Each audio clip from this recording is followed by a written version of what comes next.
આ રીતનું શાક તો તમે નહીં જ ખાધું હોય, કારણ કે આજે આપણે બનાવવાના છીએ ભરેલા રીંગણ અને મૂઠિયાનું શાક. તો રીંગણ મૂઠિયાનું શાક બનાવવા માટે અહીંયા મેં 300 ગ્રામ જેટલા નાના કૂણા અને એકદમ દેશી રીંગણા લીધા છે.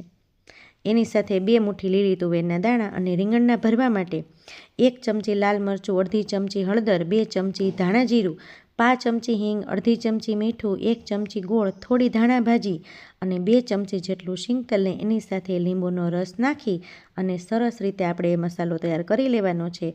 અને આ મસાલો સાવ સાદા મસાલાથી આપણે તૈયાર કરીશું, જેથી આપણા રીંગણનો ટેસ્ટ સરસ આવે. ત્યારબાદ રીંગણને આપણે ઉપરથી ડીટીયાનો ભાગ છે એ સાવ કાઢી લેવાનો છે. ઘણી વખત આપણે ડીટીયાનો ભાગ છે એ રાખતા હોઈએ, જેથી આપણું રીંગણ છે એ સાવ મેશ ન થઈ જાય, પરંતુ રીંગણા અહીંયા અમે સરસ અને કૂણા લીધા છે. ત્યારબાદ 2 ચેકા મારી અને આ રીતે બધા રીંગણની અંદર આપણો મસાલો છે એ સરસ રીતે ભરી દેવાનો છે. વઘાર માટે એક નાના કુકરની અંદર આપણે 2 પાવડા જેટલું શીંગ તેલ ગરમ કરવાનું છે અને શીંગ તેલ ગરમ થઈ જાય એટલે અડધી ચમચી રાઈ નાખી અને રાઈ સરસ રીતે ફૂટી જાય એટલે અડધી ચમચી આખું જીરું ઉમેરી અને 5 ચમચી હિંગની સાથે આપણે જે લીલી તુવેરના દાણા કાઢ્યા છે એ ઉમેરી દઈશું. ત્યારબાદ આપણા ભરેલા રીંગણ છે એ એક પછી એક આ વઘારની અંદર ઉમેરી દેવાના છે અને રીંગણ નાખી દઈએ એટલે તરત જ આપણે ચમચો ફેરવી દેવાનો, કારણ કે અહીંયા દાણા છે ને એ લીલી તુવેરના છે એટલે તરત જ ફૂટી જાય તેલ ગરમ હોય એટલે.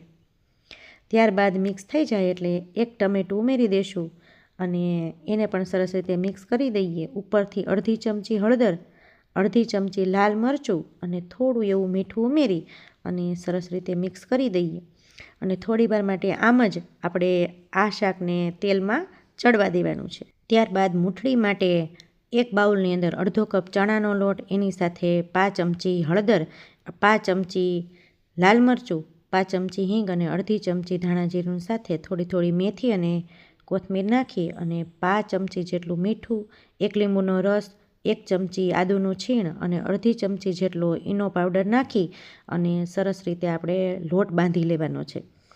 એટલે પૂરીનો લોટ આપણે જેટલો બાંધીએ છીએ ને એના કરતાં પણ એકદમ કઠણ એવું આપણે થોડું 2-3 ચમચી જેટલું પાણી નાખી અને લોટ છે એ આ રીતે આપણે બાંધી લેવાનો છે.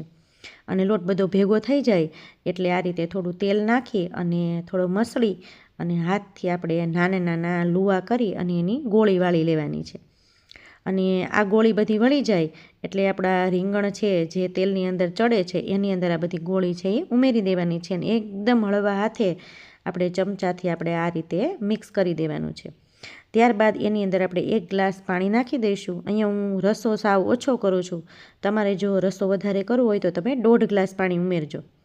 અને બધા શાકને ટેસ્ટને એકદમ બેલેન્સ કરવા માટે મેં 1 ચમચી ખાંડ લીધી છે.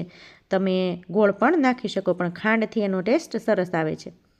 ત્યારબાદ ધીમા તાપે 2 વિસલ કરી લઈએ અને 2 વિસલ બાદ આપણે જોઈએ તો આપણું શાક છે એકદમ મસ્ત તૈયાર થઈ ગયું છે. અને અહીંયા મેં રસો ઓછો રાખ્યો છે, તમે રસો વધારે રાખતા હોય, ખાતા હોય તો તમે રાખી શકો છો.